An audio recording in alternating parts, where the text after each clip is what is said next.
Avec Hachem, on continue notre aventure pour apprendre à manier la tefila, pour apprendre à opérer notre Géoula, notre délivrance.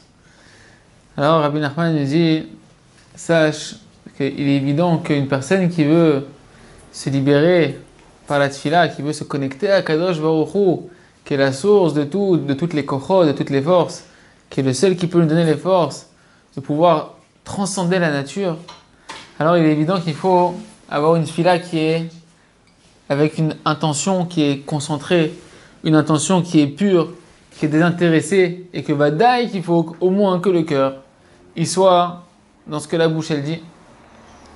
Alors il nous dit un secret, Rabbi Nachman, il dit, sache que d'où elles proviennent tes mauvaises pensées, elles proviennent de quelque chose dont on n'a pas idée, à savoir de ton avidité de l'argent, du fait que tu gagnes ton argent de manière malhonnête, ce qui va entacher ta dimension du jugement que tu as à l'intérieur de toi, qui fait que tu vas avoir du mal à pouvoir voir Hachem dans ta prière comme des nuages qui vont venir faire écran entre toi et Kadosh Baruch Hu, et que tu vas prier, que tu vas pas sentir Hachem, ta tête va partir à droite, à partir à gauche, tu vas pas réussir à l'accrocher ta tête, ton cœur, dans la direction que tu veux.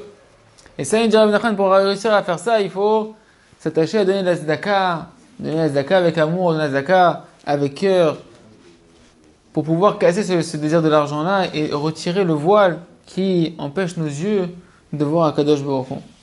Et un point fondamental, il dit Rabbi Nachman, même si on a commencé à comprendre que la prière, c'est ça l'essentiel de notre délivrance, que, comme on l'a vu dans les anciens enseignements passés de la Torah Beth, du Likutei Moharan, que tu as commencé à travailler pour réparer ton alliance, sortir des mauvaises mœurs, que tu as commencé maintenant à réparer l'attirance que tu as pour l'argent, de pouvoir gagner ton argent honnêtement, donner la tzedaka, c'est pas suffisant. Parce qu'un homme, il est rempli d'intérêt. Un homme, il est rempli d'orgueil. Un homme, il est loin d'être parfait. Alors il nous dit Rabbi Nachman, tu dois t'attacher à tous les tzadikim de ta génération. Quand tu vas prier, avant de prier, ferme les yeux, pense à ta petitesse, pense à tout ce que tu es imparfait, tout ce que tu es au niveau de tes pensées, de tes paroles, de tes actions que tu as à parfaire. Et même si tu crois que tu es parfait, combien tu es loin de la perfection de Moshe Rabbeinu, du Mashiach Tzedkenu, qui est Moshe Rabbeinu.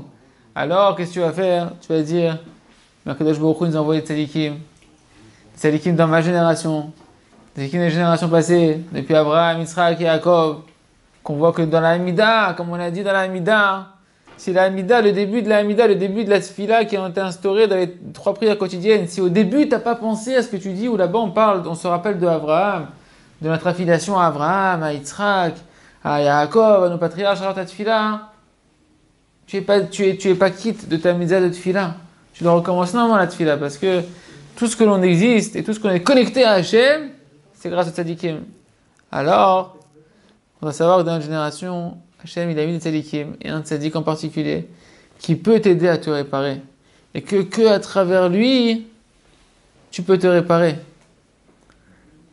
Et la puissance du tzadik, c'est qu'est-ce qu'il va faire? Plus un tzadik il est grand, plus il va t'aider à voir combien toi tu es imparfait. Parce que si maintenant toi tu viens prier, tu te sens parfait, tu te sens que tu es réparé au niveau de ton brit, tu sens que l'argent c'est bon, tu es complètement honnête, tu sens que moi tu es un tzadik quoi. Ah, tu viens prier en pensant que tu es un tzaddik, tu viens prier avec maintenant ta gava, tu n'as rien gagné. Le bonhomme, il peut ne même pas voir, on peut arriver à ne même plus voir les problèmes qu'on a à l'intérieur de nous. Après, si y a une fois les tzadikim amitim, les tzadikim de vérité, eux ils te font voir d'Afghan ce qui ne va pas à l'intérieur de toi. Ils vont t'aider à révéler tes maladies les plus profondes. Pourquoi faire? Pour que maintenant, tu vas te mettre dans ta tefila à crier sincèrement qu'Akadosh Baruch Hu il te répare, qu'il te guérisse de ce que tu dois guérir. Et ça, c'est un chesed qui te fait le tzaddik. Il n'y a que les tzaddikim amitim qui peuvent avoir le courage et avoir cette connaissance-là de révéler à l'intérieur de toi ce sur quoi tu dois prier véritablement. Mais on ne sait pas sur quoi tu dois prier. On ne sait pas sur quoi tu dois prier. Ah, plus tu t'approches du tzaddik et tu t'attaches au tzaddik amitim, plus eux, ils vont t'inquiète pas. ils vont réveiller à l'intérieur de toi, ils vont réveiller dans ta vie. Tu vas sentir des tremblements de terre dans des endroits, tu dis oui, aïe, aïe, aïe, aïe. Ça, je peux pas rester comme ça. Ça, il faut absolument. Ça devient une urgence première que je traite ce sujet-là. Et là, tu vas commencer à prier avec humilité. Tu vas commencer à prier en te rendant compte que toi, tu sais pas comment tu vas t'en sortir. Peut-être par le mérite de Tzadikim, tu vas pouvoir avoir réveillé la miséricorde de Kadosh Baruch Hu. Eux, ils vont savoir prendre ta tefila, la monter devant Kadosh Baruch Hu, et éveiller la miséricorde de Kadosh Baruch Hu. En tout cas, il ratonne que dans notre filote, on s'attache à tous les tzadikim de toutes les générations et qu'on ait conscience que seuls eux, ils savent prendre chacun des mots de notre bouche, les assembler et en faire une maison pour Akadosh Baruch Hu, pour faire descendre la lumière d'Akadosh Baruch Hu. Et Ratzon Hashem, qu'on ait Akadosh Baruch Hu qui nous conduise, qui nous rapproche des tzadikim authentiques, des tzadikim de vérité, et que Bisrutam, par leur mérite, notre fiat soit exaucée et qu'on puisse voir Kadosh Baruch Hu, Aïn Be'aïn, Chazak, Ve'et Chazek. Amen.